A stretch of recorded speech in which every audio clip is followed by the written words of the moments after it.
Let's get right on over to our Chief Meteorologist, Dan Cianca, and the Weather Authority Center, tracking all of those alerts in place for tomorrow. Now, Dan, what do people need to prepare for the most for tomorrow? Well, wind is going to be the big one, and you know, I guess it's not too late tonight if you want to go pull in some of those holiday decorations that might be sitting around.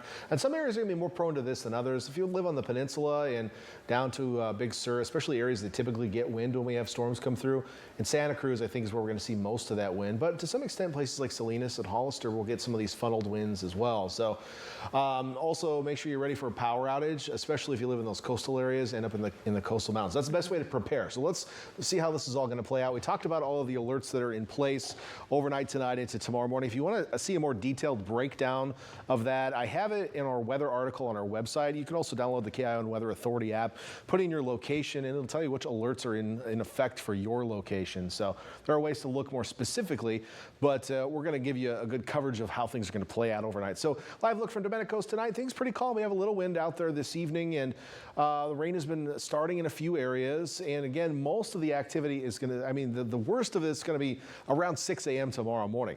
This is a pretty big storm system. It is stretching all the way from British Columbia down into California.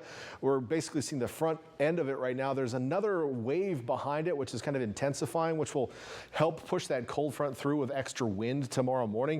And that's why the wind forecast is kind of going up a little bit towards tomorrow morning, because we have a little bit of extra oomph coming in on the backside of this. But we can see rain moving in tonight across the region. Most of this looks a little bit more intense than it is at the moment. I'm really not seeing any, mostly just light to moderate rain. But keep in mind, we're also, this is a composite radar image, so we're looking at different radars seeing higher in the clouds above us. So right now looking at just some light to maybe moderate rain moving in. That is going to pick up here over the next couple of hours as well. Winds also will be picking up. Right now we're seeing 37-mile-per-hour gusts just above the Bixby Bridge and 31 miles per hour in Big Sur. So yeah, starting to see the winds along the coast. And again, that's going to be the main issue through the overnight hours. The rain obviously will be there too, and it will be slowly increasing as we head through the overnight too, but I think the winds will be the bigger talker tomorrow morning, or the bigger potential to have impacts on us as we head during those morning hours. And I mentioned, again, 6 a.m. is the time period I'm thinking we'll see the worst of it for many areas around the Bay. It might be a little bit later if you live farther south, etc. But let's talk about the wind first and take you through a timeline of how this is going to play out. Again, you can expect a steady increase in those wind speeds overnight, and areas that are most concerned will be along the exposed Big Sur coast, Monterey Peninsula, especially the south-facing sides of the peninsula, so Pebble Beach. And then western Santa Cruz County to start. So from the city of Santa Cruz to the west, we'll see those strongest winds overnight tonight into tomorrow morning. We'll also see some funneling in the Salinas Valley and to some extent in Hollister as well. This is a typical setup when we have lower pressure out over the water. It starts to draw air in, and think of it like the air is going to drain toward the area of low pressure like our rivers do in these valleys. So they kind of funnel in the valleys back toward the bay. And some areas will see some lighter winds initially. We'll see some lower spots on the north side of the peninsula, east side of the bay, up toward Watsonville. Some of these areas will be kind of in a lull at times overnight tonight. You'll get the wind as the front comes through tomorrow morning, but don't be too surprised if it's not too windy through most of the overnight. Now, as we head toward 4 or 5 a.m., we really start to see those winds pick up along the exposed coast here. We're seeing 50 miles per hour at Carmel Highlands. I did put a little spot in there for Carmel Highlands.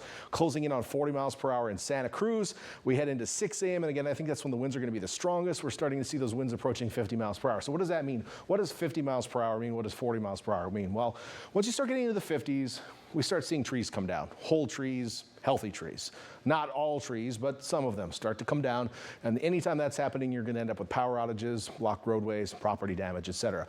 Once you start getting into the 60s, you get quite a few trees down.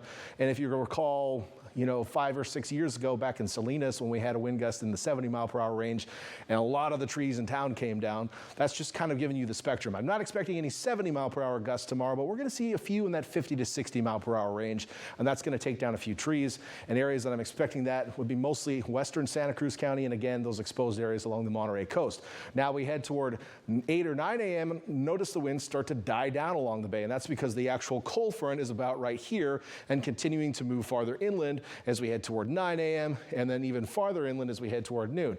Winds will be kind of gusty out of the northwest behind it, but not near the strength that we're seeing with the frontal passage and ahead of it early tomorrow morning. So for the most part, by late morning around the bay, we're done with the major wind issues. We'll have some wind, but it won't be the extreme wind. How about the rain? How is that going to work out? Well, we have this first band coming through tonight, mostly moderate rain coming through. We'll probably get a bit of a break around 2 to 4 a.m. before the cold frontal band starts to work its way through. And that could have some heavy showers with it. There is some instability, so we might even see some embedded thunderstorms, which could basically increase the rate of the downpours and also have some localized higher wind speeds associated with it.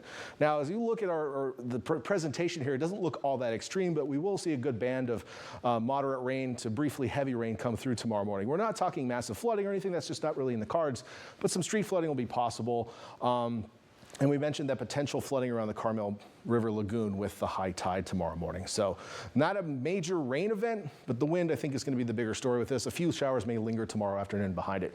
Total precip with this system, as I mentioned, we're going to talk a few inches in those coastal mountains. Not crazy amounts, but most cities around the bay probably getting a half an inch to an inch of rain. But again, I think the wind will be the big story. Quick look at your temperature forecast. Going to go through this pretty quickly. Tomorrow it's going to be a chilly day in Santa Cruz, highs all in the 50s. Notice we don't get out of the 40s up in the hills. Temperatures kind of sliding downward throughout the day in Bonnie Doon. 59 Salinas and Hollister tomorrow, upper 50s in Gilroy and Watsonville. The peninsula, mostly in the 50s, so some chilly temperatures with this cool air coming in off the water, obviously, and the storm passing by, and maybe a couple spots hitting 60. That's about as warm as it's going to get. 7-day forecast for coastal cities showing that we get break late tomorrow into Sunday, back to 60 degrees. A weak system comes through on Monday. It'll have a little wind and some rain, but mostly light rain. And then after that, it is ice cream cones, puppy dogs, and all sorts of nice things, and bells and bobs, and all of the things they mentioned in the song Favorite Things. Cream-colored ponies and crisp apple strudel probably too. Looking at inland forecast, again, stormy early tomorrow. You get a nice day on Sunday, and then beyond that, that weak system Monday before some nicer weather. It looks like maybe next weekend too, something coming through. We'll keep an eye on that. And again, overnight tonight is going to be the big issue.